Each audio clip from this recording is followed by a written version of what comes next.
DeSanto Propane is 4 generations strong as a trustworthy family-owned business with unmatched customer service. Go online at DeSantoPropane.com for more info or call toll-free at 1-800-752-4574. Since 1937, the difference has been DeSanto Propane.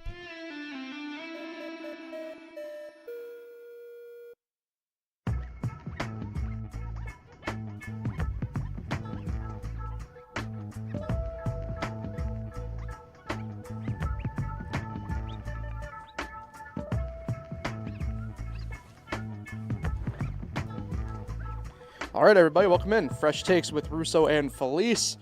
I am Paul Russo. Next to me, as always, the man, the myth, the legend himself, Nick Felice. No neon pants today. No neon pants today. Very proud of you, but you came right from work today as opposed to last week where you didn't, so you had to.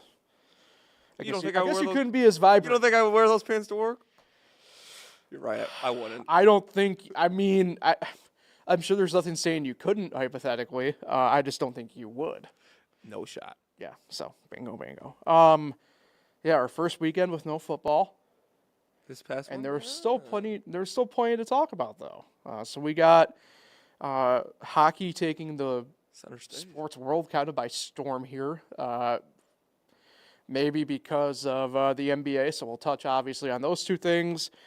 College hoops, we're kind of nearing the end of the regular season, so we'll do a little bit of catch up and recap, and then talk about the Daytona 500, which features apparently Nick's new favorite professional sports team, Hendrick Motorsports. We're loaded, baby. It's good to have money. Yeah, it is. So let's thank a couple more of our sponsors. Just like DeSanto Propane, want to thank Cafe 19, breakfast, lunch, pastry, celebratory cakes, pies, and catering. Guaranteed fresh and always local at Cafe 19 here in Santa Falls. Also offering an assortment of beverages, including tea, coffee, and espresso drinks. You can check out their full menu and weekly specials at xixcafe.com. And Dewey's Tavern, within walking distance of downtown Santa Falls, just across the Bridge Street Bridge. Play Quick Draw Lottery, 19 televisions for all your sporting events. Great food for lunch or dinner. Bocce, dart, and poolies. Check them out online at deweysthirdward.com. All right, Nick. We're going to start on the hockey side of things here with the NHL. And it sounds weird that we're talking, frankly, about dueling all-star competitions in essence here, but I know we talked a little bit before we went on air about this. I don't want to necessarily do the comparison thing between the NHL and NBA only because NHL's better. Both are just so different now. Like I said, if this was like last year's events where they would have been very similar, like I would have been about kind of talking about it. I don't see that need to this year because the NHL went a different direction to try and save their All-Star weekend, and it's worked. The Four Nations face-off has just been headline after headline, more or less, than anything else. We are now, it's not technically official, but we're more than likely staring down a Canada versus USA final in Boston Thursday for the championship of this It is fun. event. Well, not the game tonight can technically sway things, but that's not going to happen more than likely. So, or no, it is final now. Yeah, you're right. I got my day. Look, There is no game today. the days run together at this time. It's all right. My brain, for whatever reason, even though how long have we been doing Wednesdays now? Technically speaking, here, Or like no. I mean, like it's been over. oh yeah, It's been over pretty much, or not over, but it's probably at like about the 2-year mark, I think. yeah. Yeah, I don't know why my brain was thinking we were on Tuesday for some reason. Round robin's done.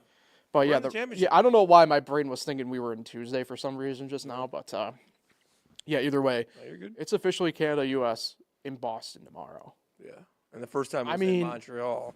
Right, and I mean, I think it's going to be definitely more amped up than the first game, but I mean, they absolutely killed it, and I hope that the format stays for next year. It kind of sounds like it is, or will be to some degree. I don't know. I think it's tough only because of like the base of the rosters is tough, and I think, not to get into too much political diplomacy here, obviously I think if Russia was not being complete debaucherous loons in the world right now, as they have been in the past X amount of years. They would be in it as well.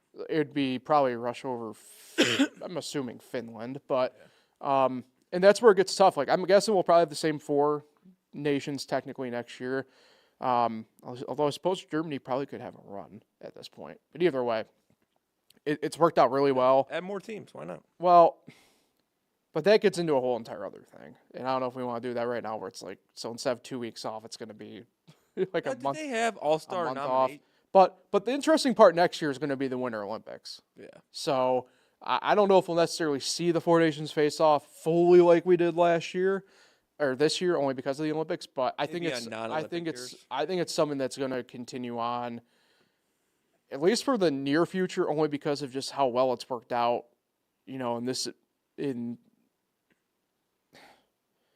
Frankly, in the mirror of what the NBA's All-Star event has become. Was there still All-Star selections, even though there was no All-Star game For the rosters? for the NHL?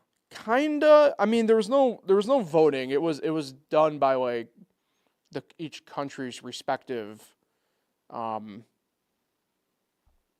whatever organizations, I guess, in that sense. But I guess in that sense of like fan voting you're talking about. Yeah. No. Yeah, so like I'm just wondering, like, so Zibanejad's on the Sweden team. Yeah. Does he get an All-Star selection? Like. Oh, I see what you're saying. Yeah, like you know how sometimes they look at your Hall of Fame, they look at how many times you made the All-Star game. That's a good question. I don't know how that's going to work. I would assume they'll probably technically give him that designation. Yeah. Just for that's an interesting achievements in your career. Right. I'm guessing they'd give him that designation. You can just say you were I guess you could say you were on a 4 nations team. Yeah. But I don't know. But you said not to compare, but it's hard not to compare. Like the NBA has basically been trailing from behind with the NHL. Their format this year a little different. I mean, the Rising Stars was a little different, but their format this year was the 4 teams, quick games. That's what the NHL has done for the last 3-4 years. They've been doing that format. Right. And the NBA did it this year, and now the NBA kind of wants to go more to this, international versus United States type bracket, but it doesn't matter what they have. If you do World versus US in the All-Star game next year, the players still need to try. Yeah. And they haven't tried in this format in years. Right. I mean, what you're seeing with the NHL out there, they are playing as hard as they play all regular season long in these games. And I don't know if we're ever going to see that. I mean, as much as we love Nikola Jokic, he's got to be the worst all-star defender I've ever seen in the history of the All-Star game. He doesn't ever even attempt to play defense. Yeah, for him it's the definition of like a work trip where he just does not want. And he's one of the greatest players to ever play. And he's one of the worst all-star players of all time. And is he going to try just because he's got World on his jersey? I don't know about that. No. I don't know. Yeah, I don't know. And it all comes down to the players. Yeah, I mean, I don't know. We can save it for maybe the outright NBA discussion on that front. But, yeah, I don't know how you do it. I think it's just also, like, I talked about this a ton on the baseball side of things last year at this time because of, well, actually, technically, I suppose it'd be 2 years ago, now that I'm thinking about it.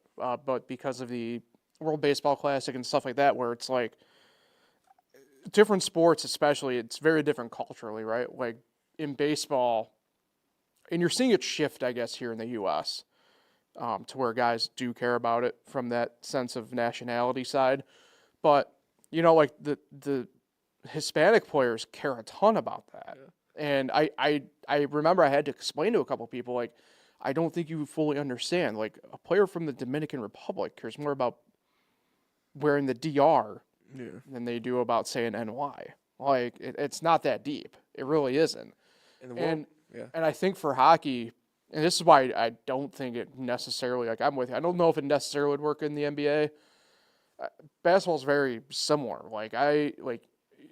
Good example actually with Jokic. Like, I don't think he would really give a shit necessarily one way or another, as I'm getting another spam call for the zillionth time today. But like, especially like if it just said world across, like if it said like Serbia, I think it'd be one thing. Yeah. Like world, like it's just another all-star game time. Yeah. And I'm glad you brought up the World Baseball Classic because that was the 4 nations before the 4 nations. Kinda, yeah. It's just they play it during the middle of exhibition season instead of the regular season like the NHL has. And, yeah, if they're going to have to make this All-Star game better, they got to put the countries. You got to play for your country. They're not going to do anything if it's just world. And, I mean, that's really why the Four Nations, I think, has worked out well. I mean, yeah, I'm kind of over the Kachuk brothers, but, like, or the Trojan brothers. But, like, how they all were just like, yeah, we just figured we're just going to drop the gloves and go at it. Like, that rules, like, frankly. And I don't know. You definitely wouldn't see that in an all-star game. No. The only time we've seen that was the John Scott mockery, as I'm calling it. Yeah. So, I don't know. I just think the NHL just has aced it, right? I mean, it pumped new life into an event that was losing juice pretty quick. I do miss, like, some of the skill competition stuff, like on, I guess, for them it'd be Saturday as well, where it's like whatever. But, I mean, in the grand scheme of it, I think the players much rather be doing this than, probably that, in all honesty. But they could bring that back. I mean, do it like the night before the championship game or something like that. But we bring up I brought up Jokic, and we talk about him. But when he does wear that Serbia jersey, like in the Olympics last year, he wanted that game more than anything when he played the United States. If you recall from last Olympics last year. Obviously, United States was just too star-loaded. But, yeah, they're going to have to put the country on it, and Canada has really proved that. Baseball has already proven that during the World Baseball Classic. And, another thing that comes with the NHL and the MLB, those are hard sports to not try in, Yeah. They're very hard. Like, you're going to, the NBA. Well, I don't know about the baseball one specifically, only because, like, when they were doing the home field advantage at the time for the league that won the All-Star game, like, for the most part, like, there were teams on there, players from teams on there that, like, at the time had no shot. Like, if you were, like... Oh, I know. Well, no, it's a good example, I guess. Like, if you were like Freddie Sanchez in 2006, like, what gives you the incentive to actually go out there and try for home field? You know what I mean? And that's not a shot on, say, like, the Pirates in that sense, right? But, like, if you're just a team that you're already out of it, like... There's a lot of teams that are already out of it. Right. Like, why not just take it as a time to go out there, have your at-bat, but just chill with, your friend who happens to be on, like, the Padres or whatever, right? So, yeah, I mean... I guess we can transition over the NBA stuff fully with that now, where it's like, I don't know if... Actually, let me backtrack. Can the weekend itself be saved at this point from what it already is? Well, this past All-Star game for the NBA. You talking about the NBA? Yeah. It was a disaster. The only positive, I think, was McClung. I mean... And that kid can dunk. And even, I have a problem. Well, do I want to get into this now? What do you got to say about old Mac? No, I don't have a problem with him specifically. Frankly, I thought he was insane again. Yeah. My problem, I think, is just more the NBA, where it's like you're if you're gonna bring out non-NBA guys, just bring out like the dudes who are not like, and I know this isn't like a thing right now, but like bring out the dudes who are on like the N1 mixtapes then. Bring out these guys who are just on TikTok just doing stupid dunks. Yeah. And I again, it's not a shot on Mac McClung.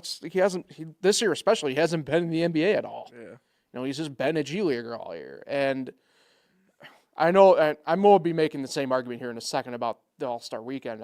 Weirdly, it's the type of argument, like, the worst person brought up a good point with Draymond, but, like, it's NBA All-Star Sunday. I don't want to be that guy, but I could kind of care less about that young rising star team where half of them are G Leaguers. And isn't it kind of sad? As I kind of agree with Draymond here, even though very, very often, that doesn't happen often. No. But, the fact that I think Dalton Knecht played more minutes than Jalen Brunson. Jalen Brunson got voted as an all-star starter, and he played like 8 minutes. Yeah. That was it. Yeah. And I get it. You have to shorten down the games because when you've had the real long game, it was a disaster watching them shoot half-court shots. Yeah. And that's why they did it. And you got people like Trae Young saying, man, these games were short. You guys are the reason the games are short. We don't want to see that terrible product for that long a time. That's why they're short, but Hold on. I'm going to hold up my phone. I'm getting the third spam call in the span of since we've started this podcast in 15 minutes. any voicemails? Yeah, they've left him both times. I got half of mine to just kind of like riff right now. Answer it. Now it's going to voicemail. If it kept ringing, I was going to, and I was just going to put it on the speaker, and we would have had some comedy gold. I mean, the fact that Brunson got I want to go back to that in a second, only because I have a interesting proposition that I heard from Bill Simmons about it.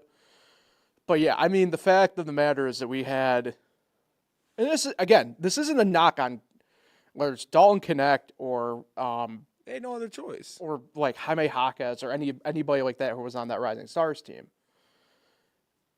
or what would have been on that Rising Stars team. Like, it's NBA All-Star Weekend. Like, it would have been crazy back in the day. Again, not a shot at anybody here, like, saying it this way. But, like, could you imagine in, like, even 10 years ago, being told that, like, hey, LeBron's going to be playing tonight on NBA's All-Star Sunday. You want to know who he's going to be playing against? Peyton Siva, part of the G League All-Stars. Like, I would have been like, what? You know what I mean? it could have been a lot worse. That G League team was one win away from being in that Sunday. Yeah. Yeah. And, yeah, was it interesting that 7 teams had a shot to win the All-Star game? It was a little weird, right? Because they had the bracket on Friday, and the winner of that moved into Sunday. And technically, yeah, Dalton Connect had a chance of being All-Star game MVP when he had a chance at it, at least. And that's what I mean. I go back to the worst guy you know brought up a good point with Draymond. Because, and this is where I 100% agree with Tim Hardaway on this one. His, like, that generation, a little bit from before, like LeBron and stuff like that, like, they're the ones who did ruin the All-Star game because they just didn't want to, like, I don't think it's a lack of not wanting to try. That's where I think I will push back on people like, well, they don't want to try. I'm like, I beg to differ. I think they're afraid that they're going to get, like, clowned on in a way.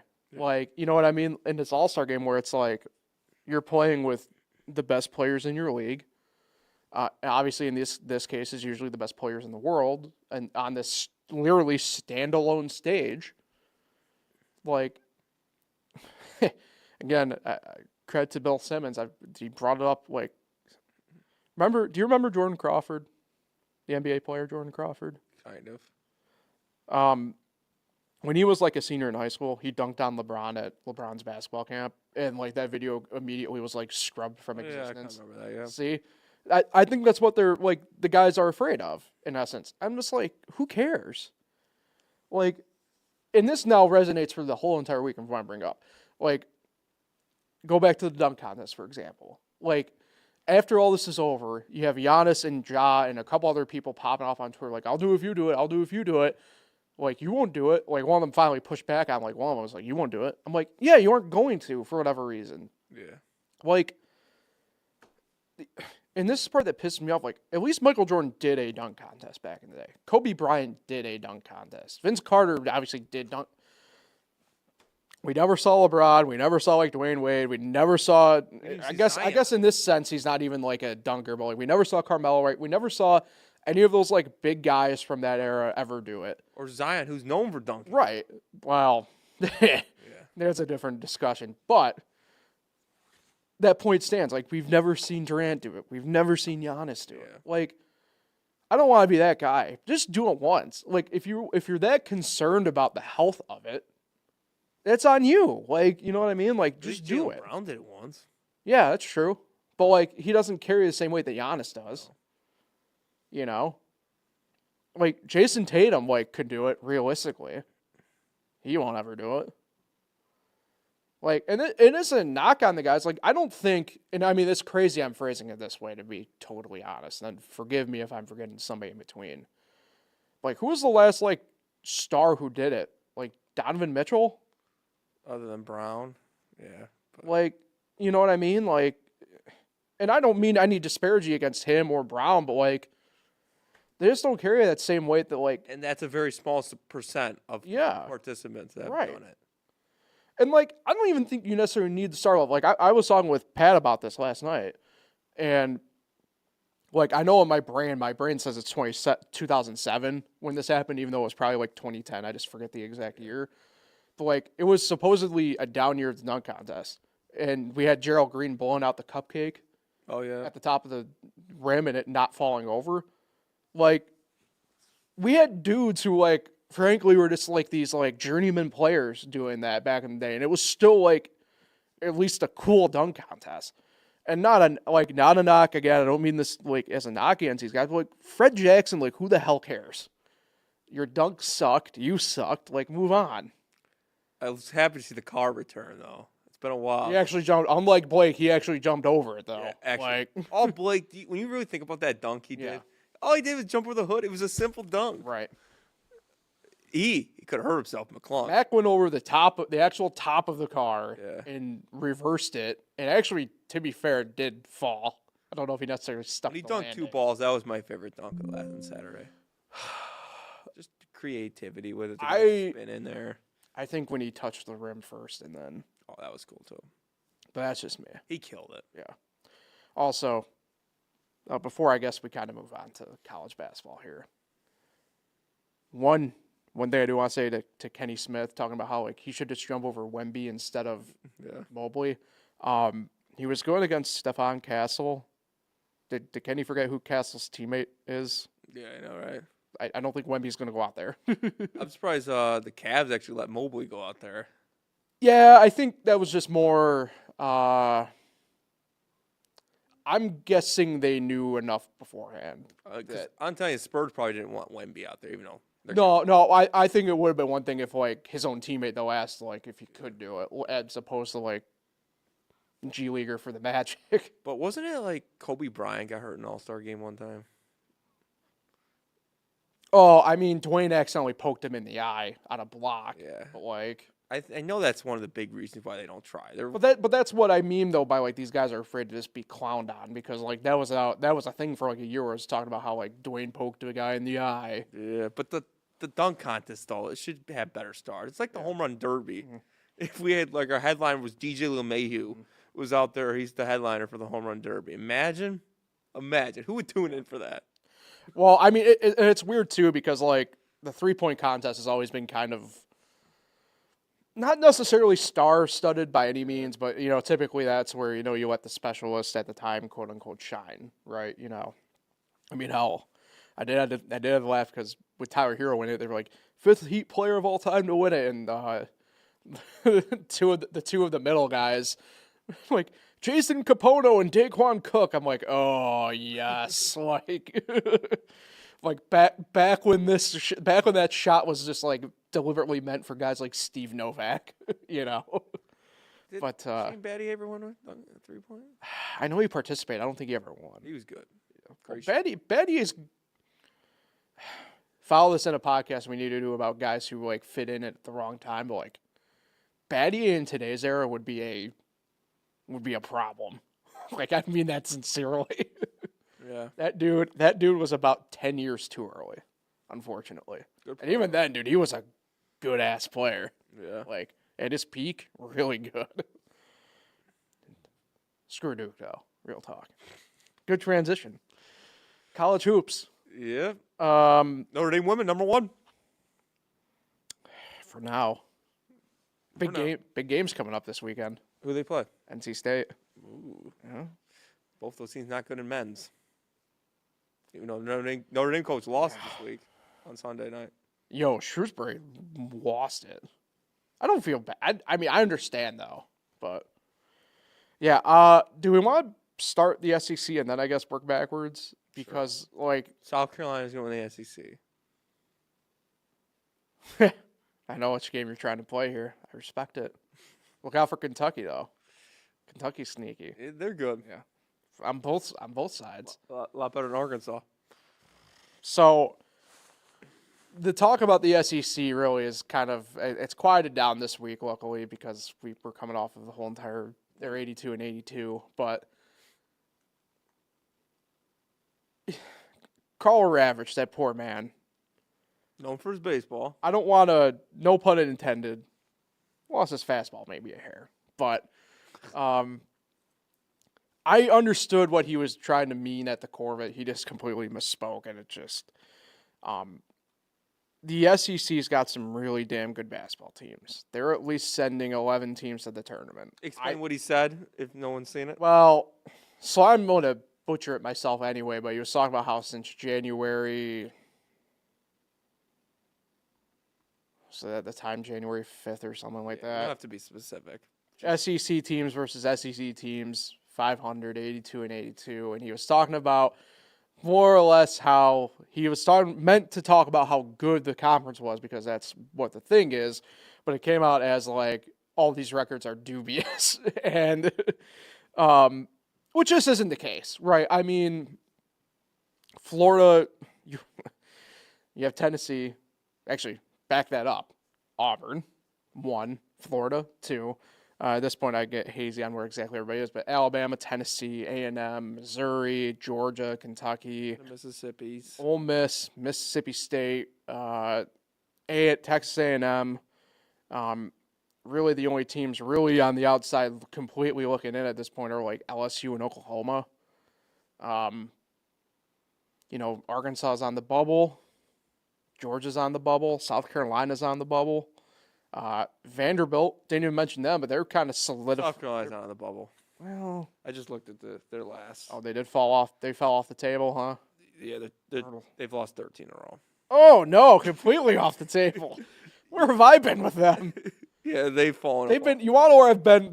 Here's where my brain is. They've been covered darlings, which is They're 0-13 in the conference, 10-16 overall. yeah. They've been some cover. They're the one true bad team. Yeah, them. LSU is LSU. Where's LSU? Are they like 15th? They're 14 and 14. 12, 30 and 10. Yeah. LSU and Oklahoma are. Yeah, those are the three for sure. Not making it. And then what's that? How many left after that? Is there eight? Texas. Where's Texas floating? How many teams are in this conference? Oh, jeez. 2, 4, 6, 8. That's 10, 16. 12, 16, 18. So if you get rid of LSU, Oklahoma, and South Carolina, that's 15 teams still. I don't think Texas is making it. No. Oh, you're okay. Wow, Arkansas's below Texas though. Georgia's the most confusing one of the bunch. 4-9 in conference, yeah. Well, No shot to get 15, I doubt, but what happened to Alabama? How come they aren't ranked? Alabama's not ranked. They were just number 2. Yeah, is there a glitch on the ESPN app that I'm seeing right now with Gotta that? be, right? That's It doesn't crazy. say they're ranked on there? No, it doesn't have them ranked. That's crazy. Hold on. I'm going to do some Okay, they're 4th. So it's just a glitch on the app that's showing them not being ranked. But, I mean, yeah. So you got at least 3, 6, 9. You have 9 teams ranked.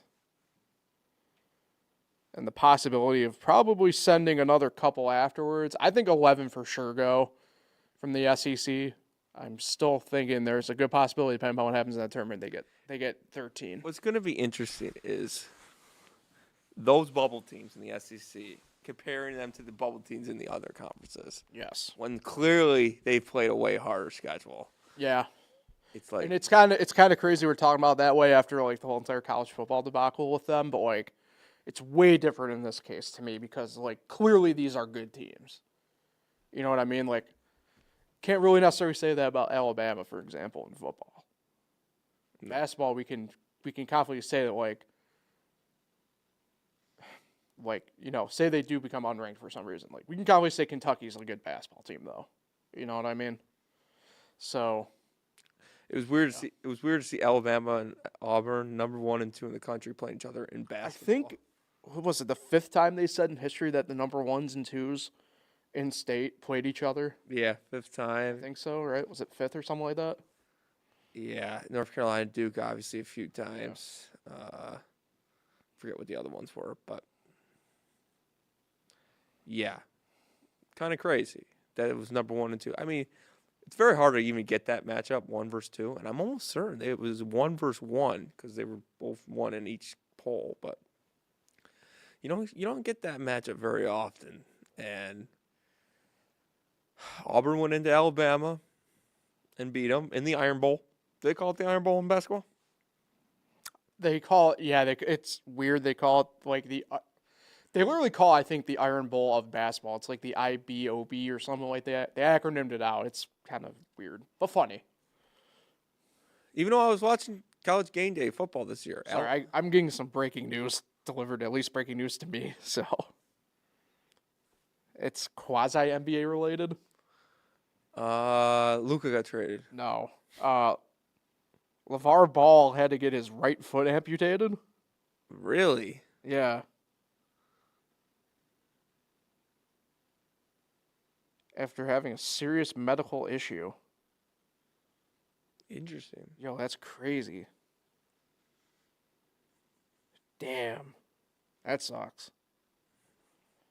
Anyway. Yeah. Let's transition back. Like I was saying, I watched College Football Game Day. Nick Saban, he used to say his bigger rivalry was with Tennessee, which was kind of interesting. Do you believe that? He used to say Alabama's biggest rival was Tennessee. I mean, it was back in the day for a while. But, the SEC basketball is pretty loaded. The Big 12 and Big 10 are like, I would say they're, Big East. They're right behind. ACC is, I mean, hate to say it, in my opinion, they're 5th. They're behind all 4 of those conferences. Wow. I think they're 5th.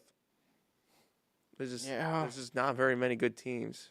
There's just so many mediocre teams in that conference. I mean, well, this kind of goes into my argument, not argument, but like another discussion I want to have only because of like what happened last night specifically. But like, are we sure the Big 12 is actually good? Kansas has been pretty bad this year for their stuff. That was historic last night how bad they were. Who got crushed? Upset Texas Tech or something? Yeah. Like, Iowa State's the only team I have, like, confidence in out of there, and, like, even then, it's like... Yeah. When the tournament comes, they usually crumble. Yeah. Yeah, I don't really have too much confidence in the Big 12, but I have no confidence in the ACC other than Duke. Yeah. I mean, if it wasn't for the fact that they are clearly, like, at worst, the 3rd best team in the country. I do think Louisville is a nice little team. Yeah, Louisville, the team I'm interested in, they're a bubble team, and it's... not because of whatever. I mean, they've done no good... They have done themselves no favors. I'm really intrigued to see if this Wake Forest team can get hot here at the right time. I think they'll get in. I think they'll get in. I think you get 3 teams. I don't think North Carolina gets in. They have to start winning some more games. Because they're at what, 11 losses or something like that now? Yeah. They're going to lose to Duke. That's 12. Well, you don't know that, but more than likely. More than likely. They're going to need that game. Yeah. Pittsburgh, I think they're done. They're 7 and 8 in the conference. Yeah. They're done, in my opinion. I mean, unless they go on a run here, but that's really it.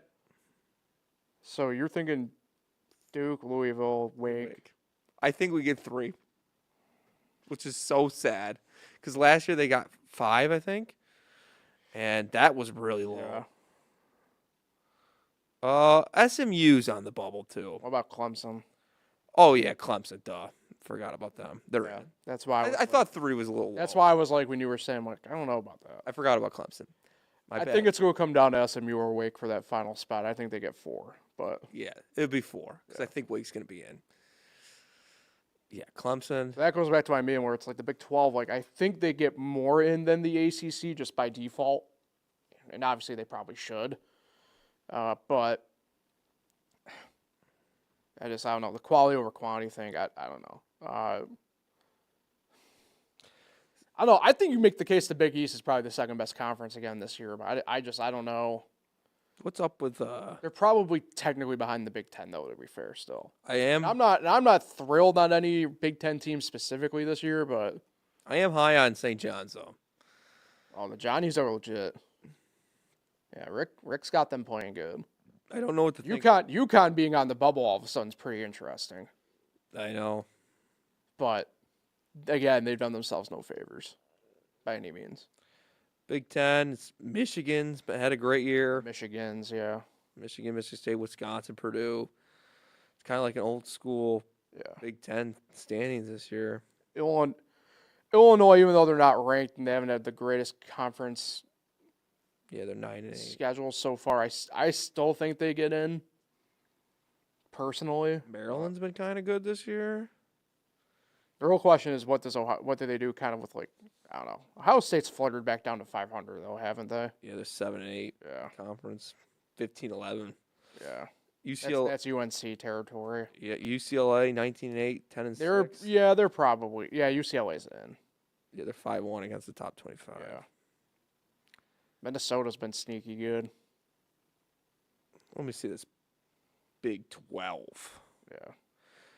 Big 12, I think, is what? Houston's come over. Houston, Kansas, Iowa State, Arizona, Texas Tech. Texas Tech, BYU maybe. BYU's 18-8, yeah, 9-6. Yeah. That's really it. Baylor's It gets rough. Baylor, Baylor, Baylor did TCU. not have a good January. Yeah, So I don't think that. Yeah. I think you're looking at 6. yeah, 5 of them are ranked right now, and BYU's the one that's not. yeah. So And I think the SEC's got a shot at 12 or 13. Those teams going to have 6. Big East will have about 5 or 6. mhm. ACC's going to have 4, I think, unless North Carolina goes on a run, Or SMU. or SMU, or Syracuse. Syracuse tied in the loss column, though, for the final ACC tournament spot. Yeah. Will they make the ACC tournament No. Well, with NC State? Right this is where I agree. I should have retweeted or whatever, but like Brent Axe brought up a good point where it's like, even if they do make the ACC tournament, could it be like the postseason tournaments where you just decline an invitation? I said that today to Jim here. I was just like, it's like they're just going to Greensboro for a night.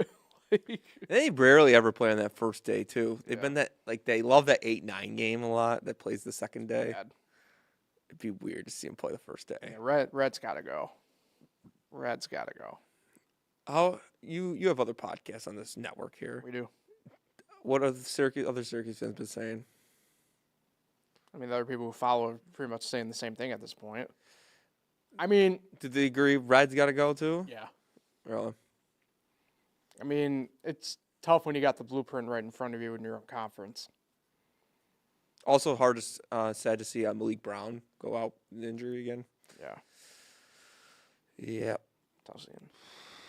We want to know what wasn't a tough scene was for you, Nick, with your new favorite team, Hendrick Motorsports. Yes, thank you. How does it feel knowing that William Byron just carrying you and your team to victory? Oh, it's been it's like kind of like being bowl eligible. You come over to Division 1. I've slowly become a Chase Elliott fan over the few years, but I think now I have cemented my legacy as a Chase Elliott fan who happens to be on the Hendrick Motorsports team. Best team in the sport. Even though Chase Elliott's got a bubble championship, Mickey Mouse bubble title. There it is. But, he's going to get a real one this year, and his teammate, William Byron, out of nowhere, sneaks out the win in the Daytona 500 on Sunday, back-to-back. Also, Watkins Glen champion, William Byron.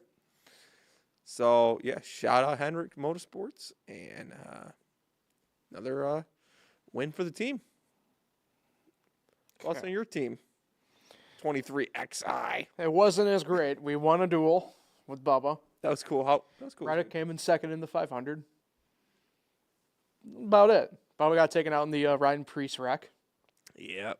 Never That was seen crazy. Never seen a car do a backflip before, but He was just thinking about his daughter, he says. Yeah, okay. Now I'm going to sound like a jackass here. I understand where he's coming from. This is now the second time he's flipped in a incredible fashion at You Daytona. understand where he's coming from? I get where he's flipped in a No, car? I understand where he's coming from in that sense.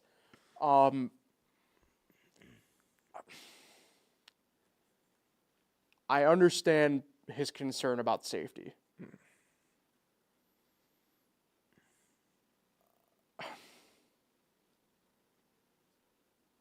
There was a lot of things in that wreck that happened, unfortunately, in the sense that it's the wrong play or right place, wrong time type thing in terms of stuff.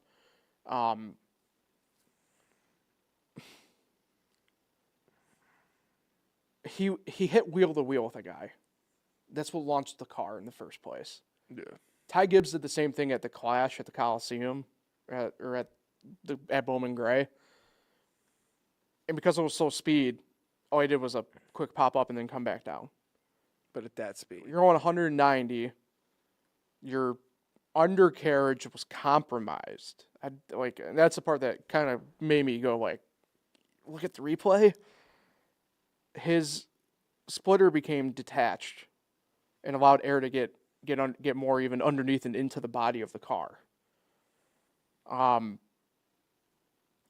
He probably would have been fine if the car stayed straight, but it didn't.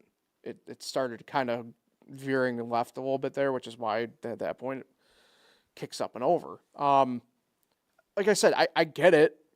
He's had probably he's been a part of the two of the three, actually, to be fair, he's been a part of three really bad wrecks. I think people kind of forget about at the start of 2023, the first Talladega race, he T-boned Larson and forced NASCAR to actually add a bar within the roll cage because of it. And like I said, I get it. I'm not dumb to the fact that he's probably not uber wrong in the sense of being concerned, but at the same token, it reminds me a little bit of Ryan Newman back in the day. Newman freaked out about Watkins Glen not having good enough walls because he hit the Armco barrier and it shot back across the track. I think what sometimes these drivers forget when they've just been involved in so many of these types of wrecks is what's good for you may not be good for somebody else. Right? Like the wall thing, for example, with Newman, because maybe for your car in that spot, it wasn't good, doesn't mean if you were to go and put a concrete wall with safer barrier in that it's going to be good for an LMP2 car at the 6 hour. You know what I mean? It's a little bit different. Obviously, I'm comparing a little bit of apples and oranges because that was involving a wall and this is involving the car itself taking flight. But he got out of it. I don't want to be that guy. When they were racing in the 50s in these, frankly, brick of cars, guess what? They were still flipping. When you're going at a fast enough clip, no matter what, air is going to find a way and flip a car over every now and then. Unfortunately, it's just the way it is. And unfortunately for guys, it just happens to be that way. For our generation growing up, and I know you didn't watch it this time, Nick, it was Ryan Newman and it was Elliott Sadler. Those two just happened to seem to be the guys who ended up flipping for whatever reason more times than not. And it's just maybe the luck of the draw in that sense. I don't know. I don't know if that's going to necessarily be Ryan Parisi. He may not flip ever again. I don't know. But sometimes it's just kind of up to fate, whatever happens in that sense. And they caught Bubba at the end in that crash. Well, yeah. What did he finish? 29th or something. It's only one race in. My picks went 0 for 3 on the weekend, so. But you did pick Corey Hine to win the championship. So did you. You picked him to win. That's right. And he technically did after Parker Klingerman got DQ'd. Even though that's getting appealed, and they're healing that appeal tomorrow, so. Really? Yep. Has that ever happened? They come back and given the other guy the win? Sorta, but not really. It's complicated. See Austin Dillon last summer at Richmond. My big thing with the NASCAR thing is in this situation with Parker and the DQ, and I don't know if I want to get too far in the weeds on this one because it's NASCAR and not a lot of people will care in the sense.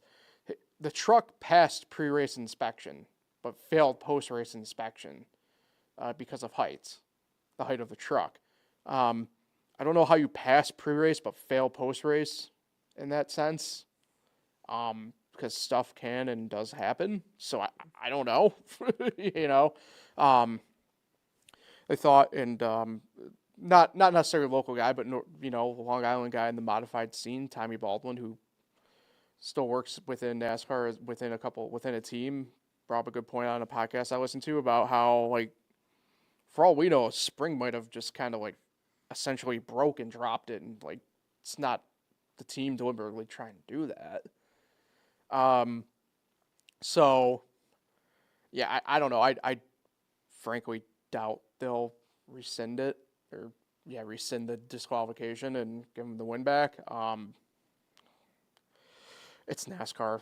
Who knows? That comes out tomorrow. Expect the unexpected. Yeah, the hearing is tomorrow on it, so expect the unexpected. Well, how about Jimmy Johnson, third place? Yeah, avoided a couple crashes. Good for him. The team that he owns, they end up with one of the team cars in 5th, the other one in 12th. The Legacy team. Legacy Motor Club. Rivals. They're a Toyota team. It's good for them. That's a team that needs some good runs and some good fortune to happen to them. It's good to see. It was good to see. Yeah, I mean, it's always the most popular race of the year, and I think with that, and you mean to tell me the general public doesn't love the Pocono Mountains 400 at Pocono?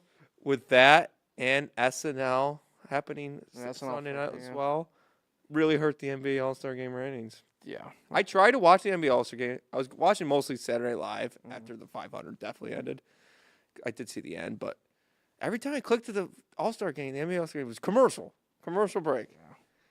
So I didn't really watch any of it, and I didn't miss much. You did not.